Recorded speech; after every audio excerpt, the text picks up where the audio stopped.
Welcome to the weekly dose with OG Flexer. You know how we move on this podcast and you know how we do things. So today I'm coming back with another banger. It's Friday, so I'm giving you highlights of everything that has been happening. You know, uh, so we are going to start with MT. We've seen MT was arrested. He slept on a holding cell and he was out on bail of 1,000.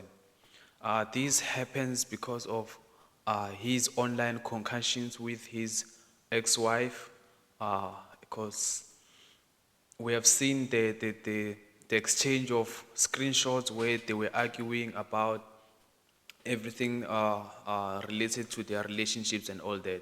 So because of that, and also the dramatic around it, his wife then filed a case because he was for trespassing because she had an court order against him.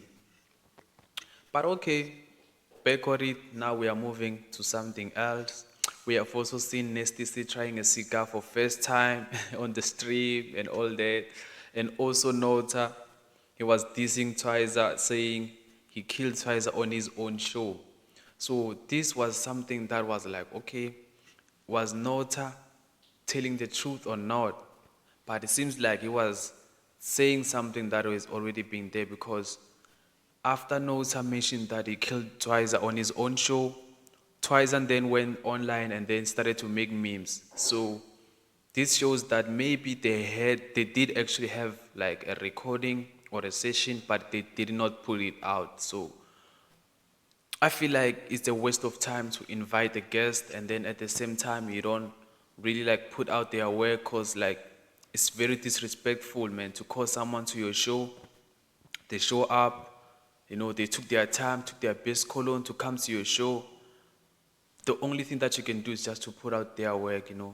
For me, I feel like that was so disrespect, especially if you didn't pay for the guest. You just ask them to pull up to your show, and then they respected you, and then they pull up, and then now you don't want to show out their work. That's so.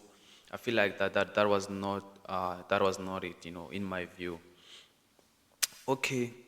Uh, when we are still on that, we also seen uh, Bafana Bafana, we lost. It's so heartbroken. We lost, man. Like I had so much, like I so believed that, like bro, like I was so committed and I had so much faith that we're going to win. But yeah, we lost 2-0. Yeah, but yeah, we at this moment we shouldn't lose hope. Hopefully we'll come back strong. And now we have seen our mistake and we should work on it and make sure that on the next one we are going full margin and we are making sure that nothing is like nothing will stop us. So that for me it was just something else. No, but yeah, we are going to make sure that we are going full on it. Yeah, boss. So while we are still looking on that, I also saw this other episode, when like they were talking about who owns the South African film production. Because I think when we look at the film production, I think in my view, the film production on its own, like globally, so it is not really supported. We don't have like that necessity to support local, global film production or film industry. It's like it's the same thing when it comes to like creativity. If for example you are someone who's into the creative space and you are now going to pitch to investors that when you have a film production or you have a media creativity that you have started, it's very hard to find people that are going to believe in that and people that are going to be like, you know what, I'm going to invest in it. Because if you don't have like that kind of like people actually want to invest to something that is already out there. Even if like you do have something that you have already started, but if you don't have like viewers, if you don't have like large following and all that, it's very hard to find investors. I don't know why people don't actually believe in the vision and the creativity and the talent and the gift of the people until they see you on the screen. That's when now they will start taking you serious. I've seen that so many times. People don't really take talent as something that they can invest into until they see it booming. And now, when they now want to invest in your talent and now you're up there and then now you are rejecting them, it's gonna be like, but they had a chance to invest in your craft when you're still nobody, when you're still just grinding, but they didn't believe in your shit. But now since you are now making moves, now it's a crazy stuff. Now it's a fucked up situation, like, but man, I think that's the other part of it. Like, I speak from experience. I've pitched to different people, saying I have this kind of platform that I'm running and all that, but because of we don't have numbers, we don't have that kind of views that they're looking for and all this type of shit, it's very hard to get investors into your craft. Like, uh if you are a creative person and you are maybe content creator, maybe you have a podcast, maybe you're doing music, like anything that has to do with talent and all that, it's very hard to get investors into it until they see you having large numbers of followers on social platforms, and then that's when they will start taking you like it's serious. And in my view, it's like it's not about the following, it's about the art. It's about what you can do. Like, it doesn't matter if like you have a lot of followers or you have whatsoever, but if your art and your creativity is not as if like it's like if your creativity is not to that extent, even if like you can have larger following, if you're not that talented, you're not that talented. So I think we as creatives, we don't have that much respect, and we have to do everything by ourselves. Because I've seen also actors, they were protesting the other time, I think a few months ago, they were protesting because of they don't have jobs and all that. And you ask yourself, man, who is gatekeeping all these jobs? Because we always see same faces that are presenting. Like, we always see same faces in adverts. We always see faces, like same faces when there's a show, when in a presenter and all that. Like, even in the South African movies, we always see same faces. Like, why is it that we can't see new faces, new talent, new people? And it's not like we don't have that kind of people. We have those people. We have millions, thousands of people who can actually do that. But we always see the same faces. But so for me, that's crazy, bro. That just shows you how this thing is like. So, but however, like, I also feel like since now we have such platforms where like you can just come and express yourself, we can be anything that you wanna be. Like, you just come express yourself. Your people will find you when the time is right. Your people will find you. That's what I believe, and that's what that's what I'm all about. I feel like if you just do you, your people will find you somewhere somehow. Your people will find you either way. So. But okay, so that was that first part. And then the second part is like, I also saw when it comes to Mandlanga Commission, so many people are so implicated into it. And as a young people, I feel like most young people are not invested into Mandlanga Commission. And it's so painful because what is happening there is something that we should always like all of us should be like looking at what's happening there, because this is our country. And like, seeing so much people doing what they're doing to our people and our youth. People make reckless decisions. It's corruption. It's like, yo, yeah, man, we're being sold. Like, I was looking at this other I was looking at this working Matanga Commission episode. I think it was yesterday.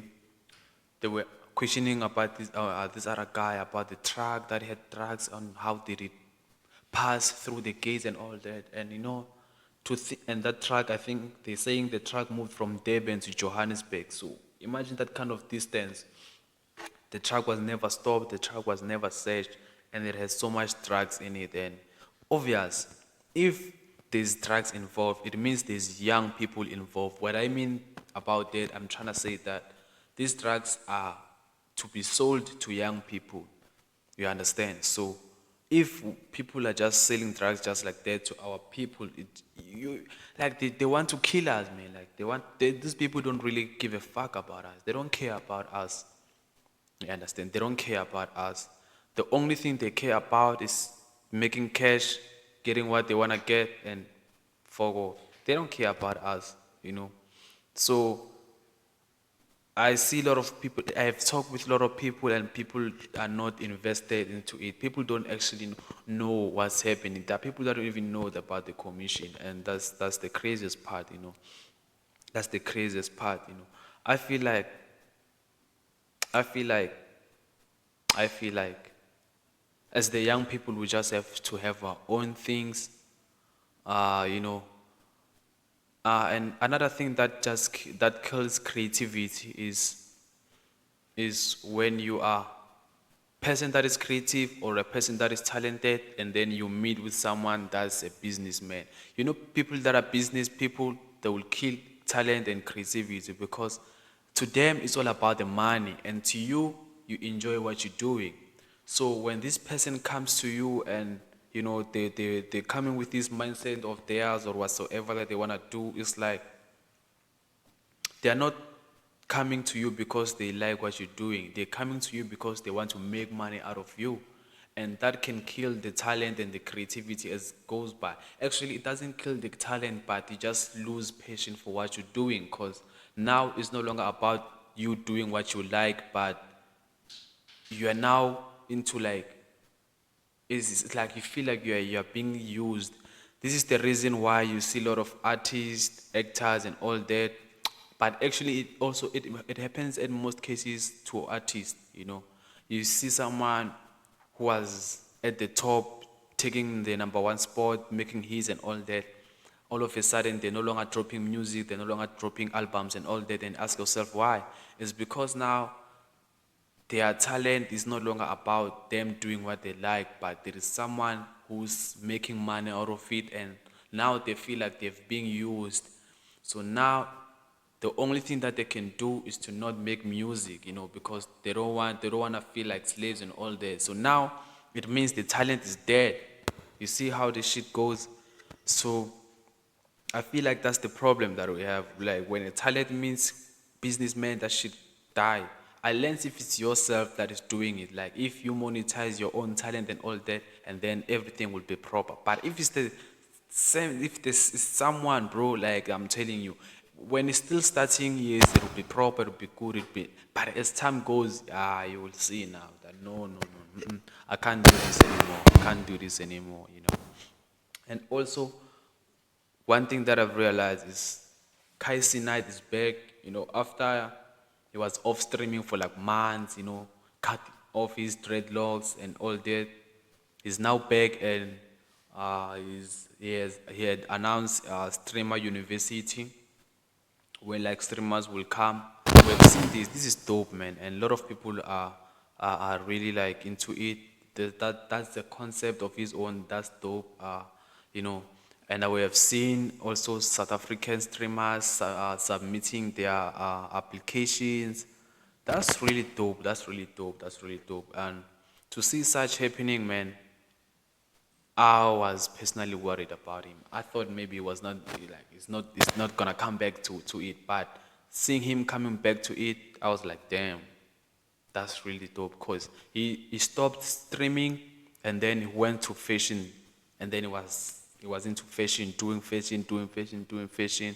So now he's back to it again. So for me, bro, like that's really dope. That's really dope. That's really dope.